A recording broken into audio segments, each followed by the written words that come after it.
നിയമരംഗം. ഇന്ത്യയിലെ സർക്കാർ ഭരണനിർവഹണം സംബന്ധിച്ച വിവരങ്ങൾ അറിയാൻ പൊതുജനങ്ങൾക്ക് അവകാശം നൽകുന്ന ഒരു സുപ്രധാന നിയമമാണ് വിവരാവകാശ നിയമം അഥവാ റൈറ്റ് ടു ഇൻഫർമേഷൻ ആക്ട് 2005. ഈ വിഷയത്തെക്കുറിച്ച് അഡ്വക്കേറ്റ് ദേവി VR സംസാരിക്കുന്നു.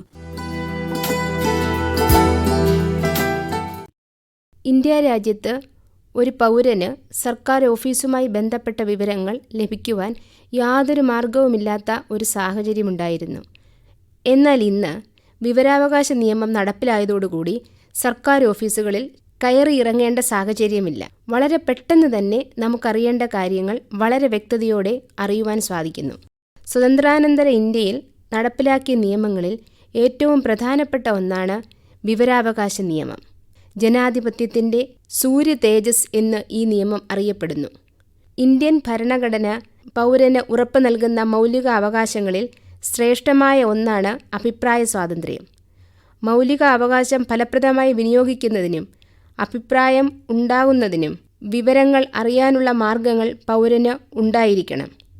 വിവരാവകാശ നിയമം അഭിപ്രായ സ്വാതന്ത്ര്യ പൂർത്തീകരണത്തിലേക്കുള്ള ഒരു വലിയ കാൽവയ്പാണ്. 2005 ഒക്ടോബർ 12 ഈ നിയമം നിലവിൽ വന്നത്. നമ്മുടെ രാജ്യത്തിലെ അഴിമതി കുറച്ചുകൊണ്ടുവരിക, ഭരണതലത്തിലുള്ള കാര്യങ്ങൾ വളരെ ചെലവ് കുറഞ്ഞ മാർഗത്തിലൂടെ ജനങ്ങൾക്ക് കൃത്യമായി അറിയുവാൻ സാധിക്കുക, അങ്ങനെ ഭരണനിർവഹണം കൂടുതൽ സുതാര്യമാക്കുക എന്നീ ലക്ഷ്യങ്ങളോടെയാണ് ഈ നിയമം നിലവിൽ വന്നത്. ഇന്ത്യൻ ഭരണഘടനയുടെ ആർട്ടിക്കിൾ 19(1) പ്രകാരം വിവരാവകാശം ഒരു മൗലിക അവകാശമാണ്. 1976 Raj Narain versus state of Uttar Pradesh എന്ന കേസിൽ ആർട്ടിക്കിൾ 19 പ്രകാരം വിവരാവകാശം ഒരു മൗലിക അവകാശമായി കണക്കാക്കുമെന്ന് സുപ്രീം കോടതി വിധിച്ചു. ഇന്ത്യൻ ജനാധിപത്യത്തിൽ ജനങ്ങളാണ് യജമാനന്മാരെന്നും സർക്കാരിൻ്റെ പ്രവർത്തനങ്ങളെക്കുറിച്ച് അറിയുവാനുള്ള അവകാശം അവർക്കുണ്ടെന്നും സുപ്രീം കോടതി വിധിച്ചു. അങ്ങനെ ഈ മൗലിക അവകാശം വിനിയോഗിക്കുന്നതിനുള്ള സംവിധാനങ്ങൾ നൽകുന്ന വിവരാവകാശ നിയമം 2005 സർക്കാർ നടപ്പിലാക്കി.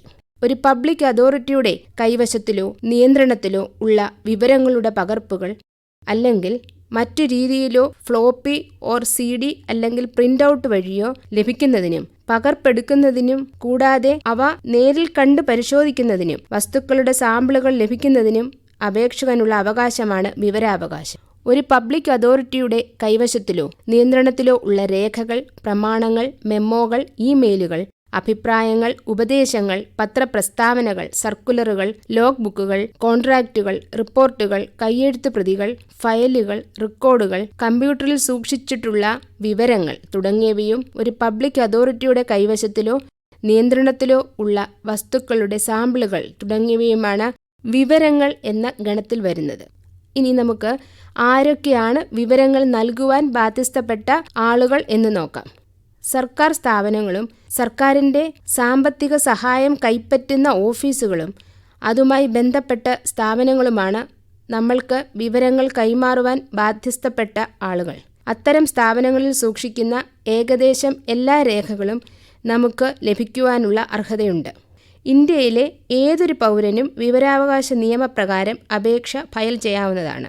കേന്ദ്ര സംസ്ഥാന സർക്കാരുകൾക്ക് കീഴിലുള്ള ഏതൊരു ഉദ്യോഗസ്ഥരിൽ നിന്നും വിവരങ്ങൾ ആവശ്യപ്പെടാവുന്നതുമാണ്.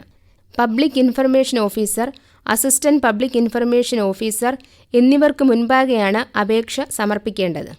ഇനി നമുക്ക് അപേക്ഷ എങ്ങനെയാണ് സമർപ്പിക്കേണ്ടത് എന്ന് നോക്കാം.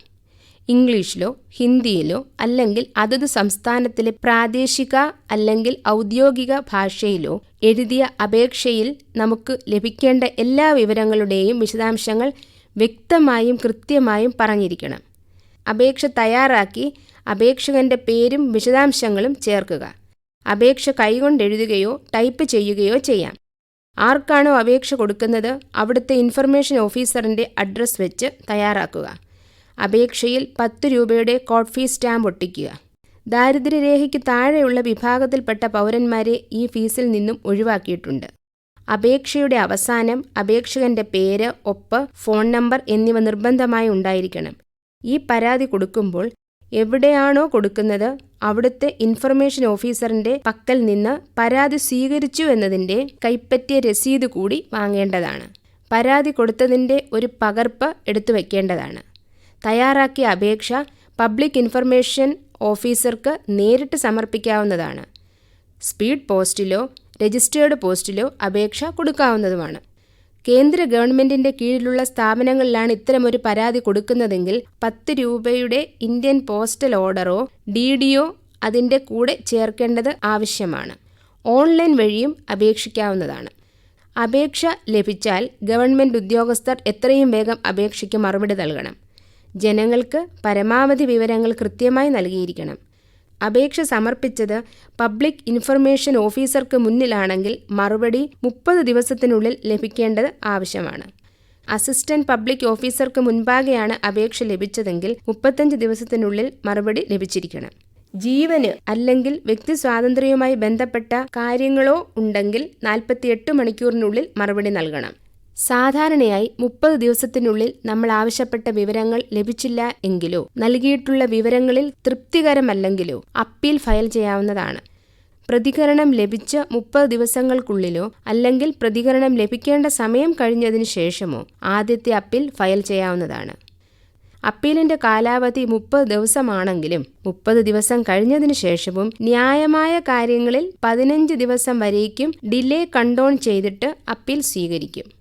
ഫസ്റ്റ് അപ്പീൽ 45 ദിവസത്തിനുള്ളിൽ തീർപ്പ് കൽപ്പിക്കണം എന്ന് നിയമം അനുശാസിക്കുന്നു. ആദ്യത്തെ അപ്പീൽ ഫയൽ ചെയ്ത ശേഷം ലഭിച്ച വിവരങ്ങളിൽ തൃപ്തർ അല്ലെങ്കിൽ രണ്ടാമത്തെ അപ്പീൽ ഫയൽ ചെയ്യാവുന്നതാണ്. സംസ്ഥാന വിവരാവകാശ കമ്മീഷൻ അല്ലെങ്കിൽ ദേശീയ വിവരാവകാശ കമ്മീഷൻ എന്നിവയിൽ രണ്ടാമത്തെ അപ്പീൽ ഫയൽ ചെയ്യാവുന്നതാണ്. ഇതിനായി 90 ദിവസത്തിനുള്ളിൽ അപേക്ഷ കൊടുക്കണം. രണ്ടാമത്തെ അപ്പീൽ 90 ദിവസത്തിനുള്ളിൽ തീർക്കേണ്ടതുമാണ്. ഭാരതത്തിൻ്റെ പരമാധികാരത്തെയോ ഐക്യത്തെയോ സുരക്ഷയെയോ പ്രതികൂലമായി ബാധിക്കുന്ന കാര്യങ്ങളും വാണിജ്യ രഹസ്യങ്ങളും സുരക്ഷാ സംബന്ധമായ രഹസ്യ വിവരങ്ങൾ, വ്യക്തിഗത സ്വകാര്യത തുടങ്ങിയവ വിവരാവകാശ നിയമപ്രകാരം വെളിപ്പെടുത്താൻ കഴിയുകയില്ല. വിവരാവകാശ ഓഫീസർ നമ്മൾ ആവശ്യപ്പെട്ട രേഖയോ വിവരങ്ങളോ നൽകാതെ ഇരിക്കുക, മനഃപൂർവ്വമായി താമസിപ്പിക്കുക, നൽകുന്ന വിവരങ്ങൾ അപൂർണമായിരിക്കുക, വിവരണങ്ങളിൽ വ്യക്തതയില്ലാതെ ഇരിക്കുക, പല കാര്യങ്ങളും മറച്ചുവെച്ചിട്ടാണ് വിവരങ്ങൾ നൽകുന്നത് എങ്കിൽ അത് തെളിയിക്കപ്പെട്ടാൽ ആ ഉദ്യോഗസ്ഥനെ വകുപ്പ് തല അച്ചടക്ക നടപടികൾക്ക് വിധേയനാക്കുകയും അനുവദിക്കപ്പെട്ട സമയത്തിൽ നിന്നും വീണ്ടും വൈകുന്ന ഓരോ ദിവസവും 250 രൂപ മുതൽ പരമാവധി 25,000 രൂപ വരെ പിഴ ഈടാക്കാവുന്നതും ആണ്. വിവരാവകാശ നിയമപ്രകാരമുള്ള കേസുകൾ സിവിൽ കോടതിക്കോ ക്രിമിനൽ കോടതിക്കോ പരിഗണിക്കുവാനുള്ള അധികാരമില്ല. എന്നാൽ ഹൈക്കോടതിക്കും സുപ്രീം കോടതിക്കും ഇതിലിടപെടുവാനുള്ള അധികാരമുണ്ട്. വിവരാവകാശ നിയമം അഥവാ റൈറ്റ് ടു ഇൻഫർമേഷൻ ആക്ട് 2005. ഈ വിഷയത്തെക്കുറിച്ച് ഇതുവരെ സംസാരിച്ചത് അഡ്വക്കേറ്റ് ദേവി VR. നിയമരംഗം സമാപിക്കുന്നു.